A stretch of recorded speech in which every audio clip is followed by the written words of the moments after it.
Hi everyone, I wanted to make a video going over quiz 3 for Math 515, Calculus 1 at University of New Mexico, fall of 2022. So number 1 for both quizzes was state one of the definitions for f prime of a, the derivative of f at a number a. So the two definitions of the derivative come from just how we've chose a second point. So we could just choose some random, you could imagine it's some random curve. We got our point A here, a f of a, and our point here, x, f of x. So based on those two, we could get f prime of a as the slope of the tangent line at a. So it would be the limit. In this case, how we've defined that second point is x goes to a of f of x minus f of a divided by x minus a. But we could also, looking at a similar graph, so we could also imagine another graph where instead of x, you have a point a plus h, f of a plus h. So just a little bit more to the left, and then you could do the same process. You could find the limit of the slope of secant lines between it as that h goes to 0, so you'd get the tangent line of f of a plus h minus f of a all over h. So those are two definitions of the derivative at a point A. So then for number 2, and this f of x is given for the Tuesday exam, and then the one I wrote up here is for the Thursday exam. So let's sketch both. So a few people were tripped up by this. So it looks like you'd have a quadratic, but in reality you have a removable singularity. So in both cases there's a hole at a certain point. So for the f of x equaling 1 minus x squared over 1 minus x, you have a hole at x equals 1. So you can expand the numerator to get f of x equals 1 minus x, 1 plus x all over 1 minus x. So then what you would want to graph is f of x equals 1 plus x, given there's a hole at x equals 1. So in this case, when x is 0, our y value is 1, so we got a value here.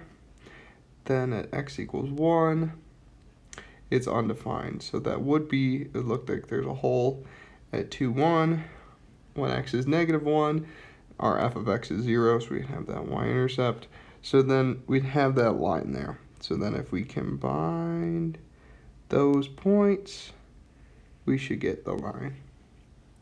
So then similarly for the f of x from the Thursday quiz, we have 9 minus x squared over x minus 3. We have a hole at x equals 3. We could expand the numerator, so we'd have 3 minus x times 3 plus x over x minus 3. So this term in the numerator, 3 minus x, is negative 1 times what's in the denominator. So if we cancel it out, we'd get a negative 1. So then we'd have negative 3 plus x. That's what f of x would be. Or just simply negative x minus 3. So we'd have a similar line, but negative. So then let's graph this up. So then draw on a line, draw on a grid. We have, so let's plug in 0, so we got negative 3. And then clearly if we go back 3, we should be at 0. If we'd had negative 3, then we'd be at 0. So negative 2, 1, -2, -1, and then -1, -2. And then continuing in a similar fashion for a positive x, we keep going further. We got 4, 5, 6, and we know our hole is here at x equals 3, so we end up having this line with a hole at 3. So then for both graphs, what values are continuous? So from our first function, it's clear that the function's continuous everywhere except for that hole. So all those other values are defined, except using the definition of continuity, that the limit as x goes to some a of f of x equals f of a. This fails for x equals 1 in our first function.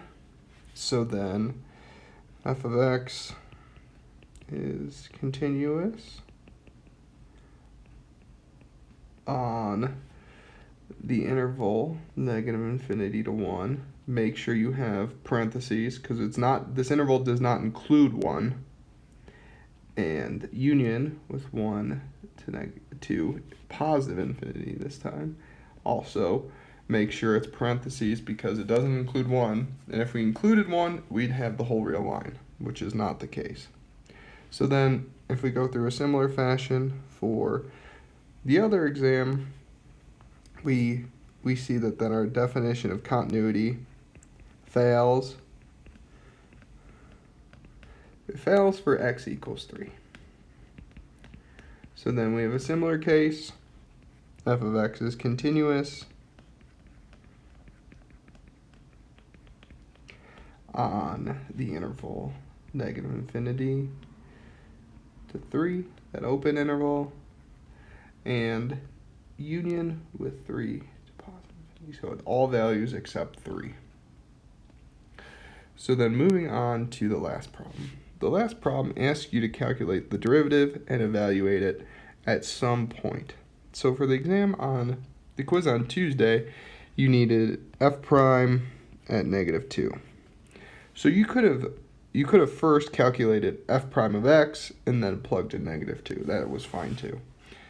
But if you wanted to just put in -2 from the beginning, we could do, using our definition of the derivative, I think maybe what's easiest to use, h goes to 0. So we could use h goes to 0, and then we'd have f of x plus h, f of -2 plus h, minus f of -2, all over h. And then this would give us, if then we evaluate the function at -2 plus h and -2, we'd have -2 plus h, all that squared, minus 10, and then minus 4 minus 10, all over h. And then we can expand our -2 plus h squared, and then that would give us, we'd have 4 minus 4h plus h squared. We'd have minus 10, minus 4, then plus 10, all divided by h.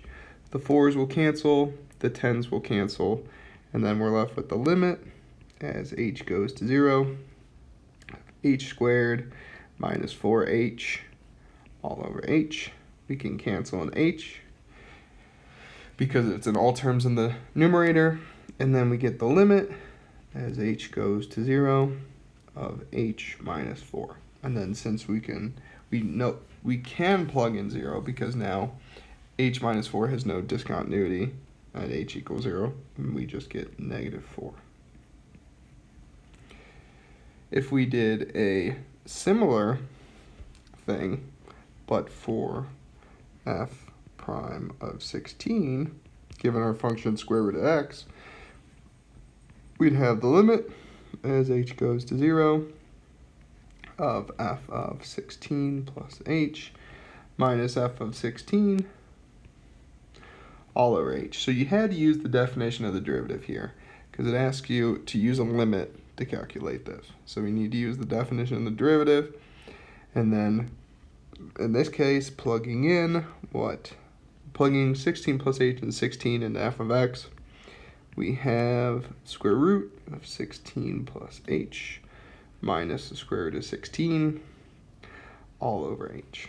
So in this case, we want to multiply by the conjugate of the numerator. So we want to multiply the top and bottom by that same number as to not change anything. So we want to multiply by the square root of 16 plus h plus the square root of 16, which we could have simplified to 4, divided by the square root of 16 plus h plus the square root of 16. So then we get the limit as h goes to 0 of 16 plus h. Those middle terms will cancel because you'd have one that's minus and one that's plus. And then we'd have minus 16 all over h times square root of 16 plus h plus square root of 16.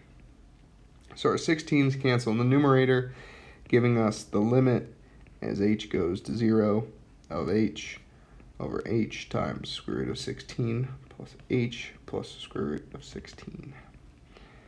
So then our h's will cancel, and then we have the limit as h goes to 0 of 1 over the square root of 16 plus h plus the square root of 16. So then we can plug in h here, h equals 0 here, and we get 1 divided by square root of 16 plus square root of 16, which is 4 plus 4, which is 8. So we should get 1/8 for f prime at 16. So we couldn't just jump into derivative rules here, but to check our answer, we can use the power rule here. So we can see that f prime of x equals 2x, and then we see that f prime at -2 equals -4. So we know we're right here.